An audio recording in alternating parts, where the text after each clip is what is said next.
আজকে আমি আপনাদেরকে আহ্নিক গতি, বার্ষিক গতি, এরপরে অধিবর্ষ, উপসুর, অপসুর এবং জোয়ার ভাটা, চন্দ্রগ্রহণ, সূর্য গ্রহণ এগুলো সম্পর্কে বলবো। তো আশা করি এগুলো অনেক ইম্পর্টেন্ট টপিকস এবং আপনাদের ভালো লাগবে। তো আহ্নিক গতি কাকে বলে? আহ্নিক গতি আসলে পৃথিবী নিজ মেরুরেখায় বা অক্ষে অবিরত পশ্চিম হতে পূর্ব দিকে আবর্তন করছে।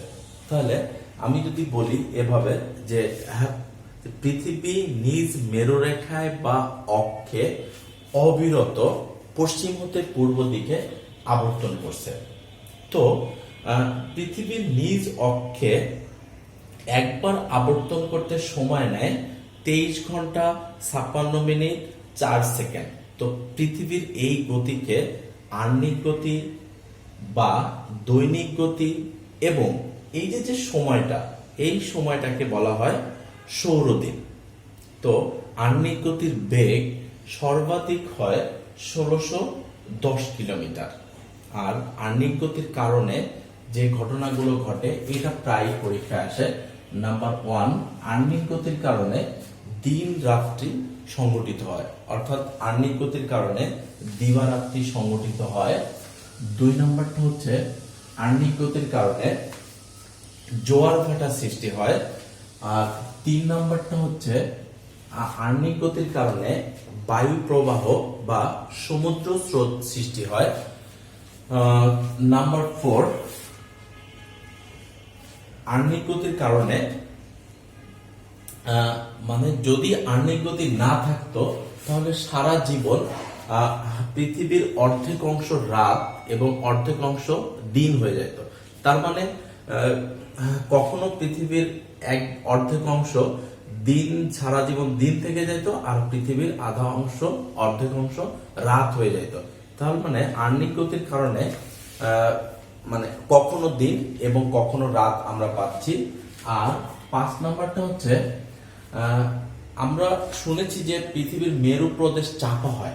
আসলে এই পৃথিবীর মেরু প্রদেশ চাপা হয় হচ্ছে আহ্নিক গতির কারণে। তাহলে আমরা দেখতে পারলাম আহ্নিক গতি কাকে বলে বা আহ্নিক গতির জন্য কি কি ঘটনা ঘটে। এবার আমরা দেখব বার্ষিক গতি কাকে বলে।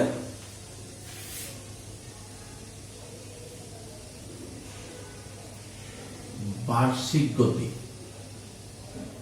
তো বার্ষিক গতি হচ্ছে পৃথিবী তার নিজ অক্ষে 24 ঘন্টায় একবার আবর্তন করার সঙ্গে সঙ্গে একটি নির্দিষ্ট পথে বছরে একবার, অর্থাৎ বছরে একবার সূর্যের চতুর্দিকে সে পরিভ্রমণ করে। তো পশ্চিম হতে পূর্ব দিকে পৃথিবীর এই পরিভ্রমণকে বলা হয় বার্ষিক গতি। অর্থাৎ আমরা যদি ব্যাপারটাকে এভাবে দেখি যে এই যে যদি সূর্য থাকে, তো পৃথিবী যদি এখানে থাকে, তো এখানে দাঁড়ায় দাঁড়ায় এভাবে ঘোরাটা হচ্ছে আহ্নিক গতি। এই যে মার্কারটায় জায়গা দাঁড়ায় দাঁড়ায় ঘুরতেছে, এটা হচ্ছে আহ্নিক গতি, অর্থাৎ একবার ঘুরে আসতে।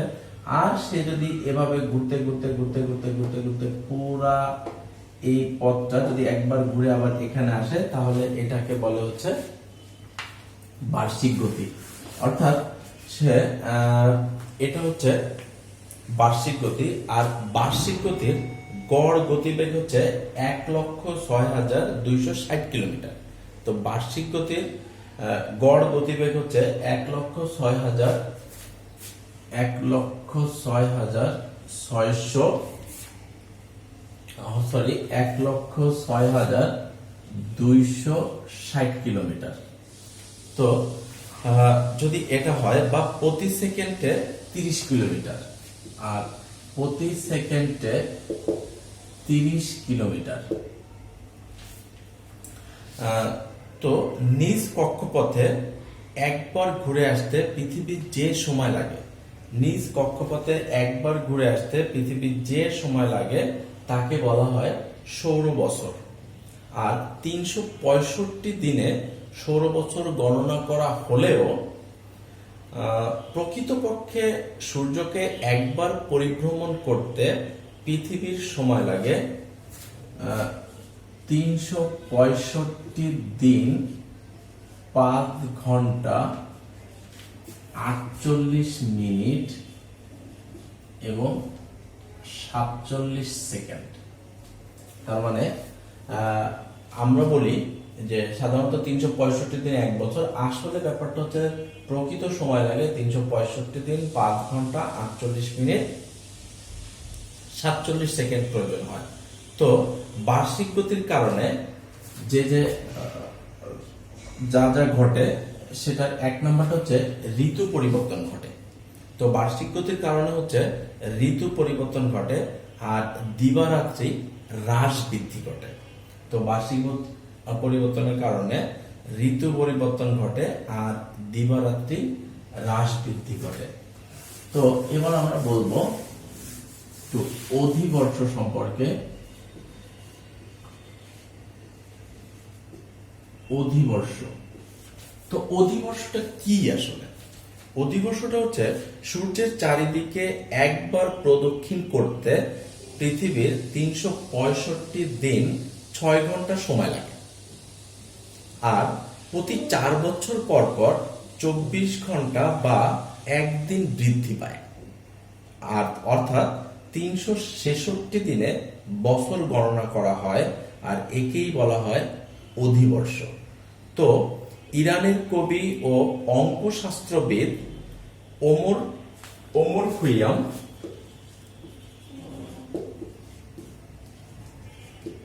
ওমর খৈয়াম এই অধিবর্ষ উদ্ভাবন করে। তো এবার আমরা বলবো অপসূর সম্পর্কে, অর্থাৎ অপসূর।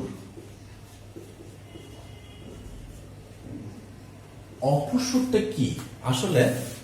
অপসূরটা হচ্ছে যে 4 জুলাই সূর্য ও পৃথিবীর মধ্যকার দূরত্ব সর্বাধিক হয়। 4 জুলাই পৃথিবী ও সূর্যের মধ্যকার দূরত্ব সর্বাধিক হয়, আর পৃথিবী ও সূর্যের এই অবস্থানকে অপসূর বলে। মানে এই সর্বাধিক দূরত্বকে অপসূর বলে। আর এই দূরত্ব হয় 9 কোটি, এই দূরত্ব হয় 9 কোটি 45 লক্ষ। এই দূরত্ব হয় 9 কোটি 45 লক্ষ মাইল। এবার অনুসূর।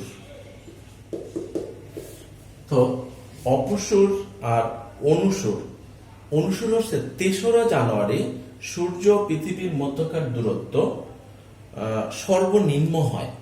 তো পৃথিবীর এই অবস্থাকে, পৃথিবী ও সূর্যের এই অবস্থাকে বলা হয় অনুসূর। আর এক্ষেত্রে দূরত্ব হয় 9 কোটি 15 লক্ষ মাইল। 9 কোটি 15 লক্ষ মাইল।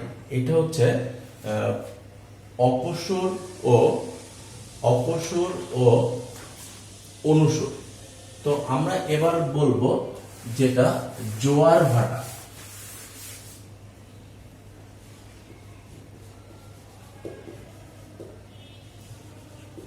জোয়ার ভাটা আসলে এত সময় আমরা যা বলছি বা যা পড়ছি, অর্থাৎ আহ্নিক গতি বা বার্ষিক গতির ফলাফল যা হয়, এটা আসলে মনে রাখার ব্যাপার এবং কতদিনে একবার ঘুরে বা তো এটা আমি যেভাবে বলছি এভাবে একটু মনে রাখবেন। তো আসেন জোয়ার ভাটা একটু বোঝার ব্যাপার আছে। তো আমরা একটু জোয়ার ভাটাটা বুঝবো। জোয়ার ভাটা কাকে বলে? আসলে দেখেন, চন্দ্র, আর্থ এবং মুন যদি এভাবে থাকে, তাহলে এই চন্দ্র এবং সূর্যের কারণে, অর্থাৎ আকর্ষণে, পৃথিবীর কিছু কিছু অংশ পানিটা ফুলে ওঠে। তো এই ফুলে ওঠাকে বলা হয় জোয়ার। আর কিছু কিছু অংশে, অর্থাৎ এটা হচ্ছে জোয়ার, এটা হচ্ছে জোয়ার। আর এই যে দেখেন এই পাশে পানিগুলো শুকাই গেছে, এটাকে বলা হয় ভাটা। তার মানে চন্দ্র ও সূর্যের আকর্ষণের কারণে পৃথিবীর কিছু কিছু জায়গায় পানি ফুলে ওঠে, আবার কিছু কিছু জায়গায় পানি শুকায় যায়। এই যে জায়গাগুলোতে পানি ফুলে ওঠে এই জায়গাগুলোকে বলা হয় জোয়ার, আর এই জায়গাগুলোকে বলা হয় যে জোয়ার, আর যে জায়গাগুলোতে পানি শুকায় যায় এগুলোকে বলে ভাটা। আর চন্দ্রের কারণে আসলে পানিটা একটু বেশি ফুলে ওঠে, এই জন্য এটাকে বলে মুখ্য জোয়ার। আর সূর্যের আকর্ষণে পানিটা একটু কম ফুলে ওঠে, এটা বলা হয় গৌণ জোয়ার। তাহলে চন্দ্র ও সূর্যের কারণে যে পৃথিবীর কিছু কিছু অংশ যখন পানিতে ফুলে ওঠে সেটা হচ্ছে জোয়ার, আর কিছু কিছু অংশ শুকায় যায় সেটা হচ্ছে ভাটা। আবার কিছু কিছু সময় দেখা যায় যে সান, মুন এবং আর্থ এই অবস্থায় যখন থাকে তখন পৃথিবীর এই পাশে অনেক পানি ফুলে ওঠে, তখন এটাকে বলে প্রবল জোয়ার। অর্থাৎ তখন বন্যা টন্যা দেখা দেয় পৃথিবীর এই অবস্থায় যখন চলে আসে তখন আসলে প্রবল জল ঘটে বা বন্যা দেখা দেয়। আবার যদি এই অবস্থায়ও থাকে কখনো, এটা হচ্ছে মুন, আর এটা হচ্ছে আর্থ, আর এটা হচ্ছে সান, তখন এই পাশটা অনেক ফুলে ওঠে, এখানে তখন বন্যা দেখা দেয়, আর এখানে তখন মঙ্গা অর্থাৎ খরা দেখা দেয়। তো এই অবস্থায় থাকলে আসলে জোয়ার ভাটা হয়।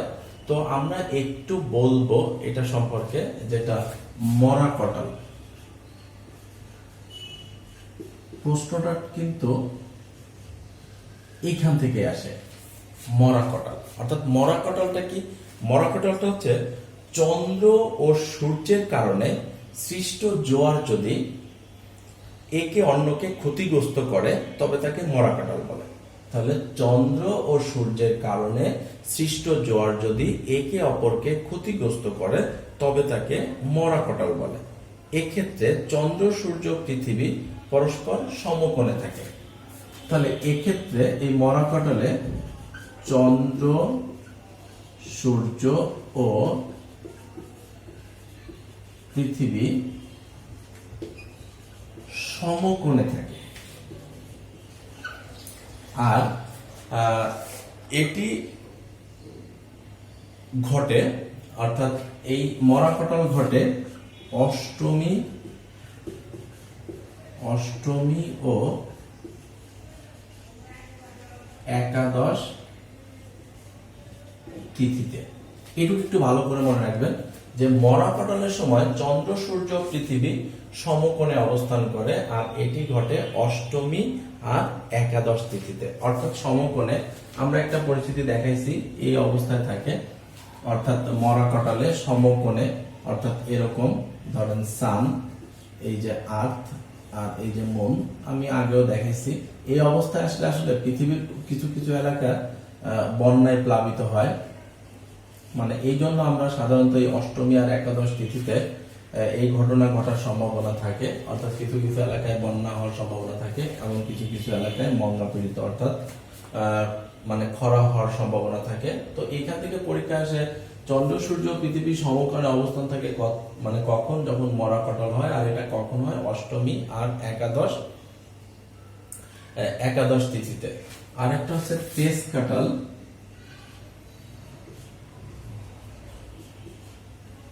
বা ভরা কাটাল। তেজ কাটাল বা ভরা কাটাল এটা হচ্ছে কখন হয়? যখন যে চন্দ্র সূর্যের আকর্ষণে যদি একে অপরকে ক্ষতিগ্রস্ত না করে তবে তাকে ভরা কাটাল বা তেজ কাটাল বলে।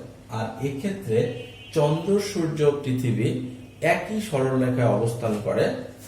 এক্ষেত্রে চন্দ্র, সূর্য ও পৃথিবী একই সরলরেখায় থাকে, একই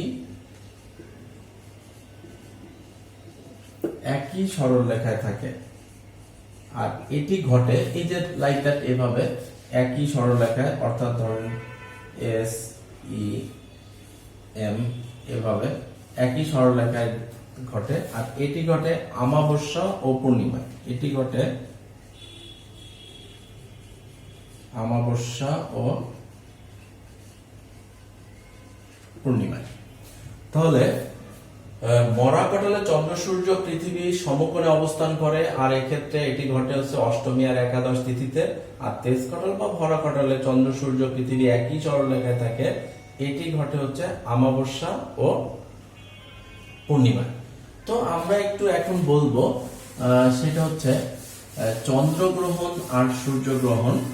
তো এইটা সম্পর্কে আপনাদের জানতে হলে একটা লাইন মনে রাখতে হবে, সেটা হচ্ছে আপনারা মনে রাখবেন, পৃথিবী থেকে যাকে দেখা যাবে না সেটি গ্রহণ। পৃথিবী থেকে যেটা দেখা যাবে না সেটা গ্রহণ। এটা আবার কেমন কথা? হ্যাঁ, এটা যদি আপনি মনে রাখতে পারেন তাহলে চন্দ্রগ্রহণ আর সূর্যগ্রহণ কখনোই ভুলবেন না।